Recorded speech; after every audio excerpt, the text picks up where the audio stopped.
Մեծարգո վարչապետ եւ հարգելի պարոն Մխիթարյան, շատ կարեւոր փաստեր նշվեցին այսօր եւ նման նախաձեռնությունները նաեւ պատասխան են ցավալիորեն երբեմն հնչող են հարցին, որ բայց այդ չեն այդ սփյուռքը, այսինքն ինչ են արել կամ սփյուռքի ներուժը հնարավորությունը ներգրավվածության ողջ պոտենցիալը, երբ որ չափվում է պատերազմական պայմաններում, ասենք Հայաստան հիմնադրամին տված բարեգործական գումարներով, որը շատ սխալ մոտեցում է, սա է ճիշտ պատասխանը այդ ամենի։ Այսինքն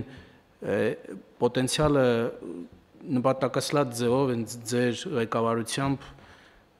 հարաբերությունների փոխելներ բարեգործությունից դեպի ներգրավվածություն, ներդրում, մարդկային ռեսուրսների ներգրավվածություն, իրական հնարավորությունների շարունակական եւ անգլերեն ասեմ sustainable ներգրավվածությունը, որը պետք է շահութաբեր լինի բոլոր կողմերի համար եւ նման այս նախաձեռնությունները եւ բիզնես ներդրումները դրա ամենալավ օրինակն ու ապացույցն են ու մինչեւ վերջ պետք է սա հասցնենք, որպեսզի նաեւ կիրառականորեն կարողանանք ներկայացնել հանրությանը։ Շատ լավ։ Իդեպ դուք խոսեցիք Հայաստան համահայկական հիմնադրամի միջոցների մասին, ես նկատեցի, որ ընդդիմության շարքերից էլի խոսում են, որ հիմնադրամի միջոցներից յուրացվել են, գողացվել են։ Ես ուզում եմ հիշեցնեմ, որ ազգային ժողովում քննիչ հանձնաժողով էր ձևավորվել եւ քննիչ հանձնաժողովը ղեկավարում էր ընդդիմության ներկայացուցիչը։ Պետք է արձանագրել ուր է այդ քննիչ հանձնաժողովը, բա ուր է իրանց եզրակացությունը։ Ինչի չի կազմակերպվում, չի շարունակվում այդ քննիչ հանձնաժողովի աշխատանքը։ Ասենք թող հանրությանը պարզաբանում տան։ Էլի հազար ներողություն դուրս են գալիս տակից գլխից խոսում են։ Բաները, որոշ կաշառակերներ եւ չասենք ում մասին է խոսքը, չնայած բոլորս է հասկացանք, որ խոսքը Ռոբերտ Քոչարյանի մասին է։ 100 միլիոն, չգիտեմ, հիմնադրամից գողացնի։ Արծվիկ Մինասյանը չէր այդ բանի քննիչ հանձնաժողովի ղեկավարը։ Ուր են, բա ուր է իրանց զեկույցը։ Թող մի հատ գրեն, ստորագրեն, որ գողացվել է, մենք էլ այդ դեպքում կիմանանք ինչ անենք։ Սիրուն կդնենք մենք դատարան եւ նրանց կստիպենք հակառակը պնդել։ Ոչ թե կստիպենք դե յուրե, որովհետև մենք գիտենք, թե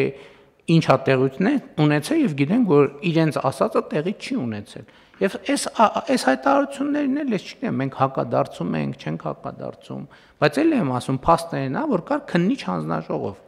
Հիմա ես նայեցի, ոնց որ լուրջ չկա այդ հանձնաժողովից։ Իրանք ասում էին լծակներ, ես անենք, բացահայտենք, բայց ինչի չեն բացահայտում։ Թող բացահայտեն։ Համեցեք։ Պարոն վարչապետ, զեկուցելու բան չկա, այսինքն թեմա չկա։ Ի սկզբանե դա եղել է կեղծ օրակարգ, փուչիկ։ Հետևաբար ինչ գոյացնեն, ինչ կարողանան ներկայացնել հասարակությանը եւ մի բան էլ նշեմ, որ ի վերջո Հայաստան համայնքական հիմնադրամի հոգաբարձությունների խորհրդի մեջ ներկայացված են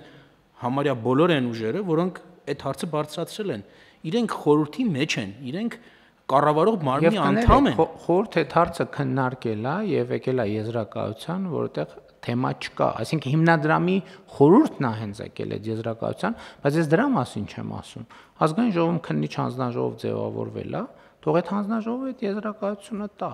Ում են կանչել, ինչ են արել, ես անկեղծ ասած գիտեմ, որ հիշում եմ, որ սկսեցին աշխատել ու տենց գնաց կորավ, բայց հանձնաժողովի նախագահը հենց Հայաստան խմբակցությունը ներկայացնող անձ է։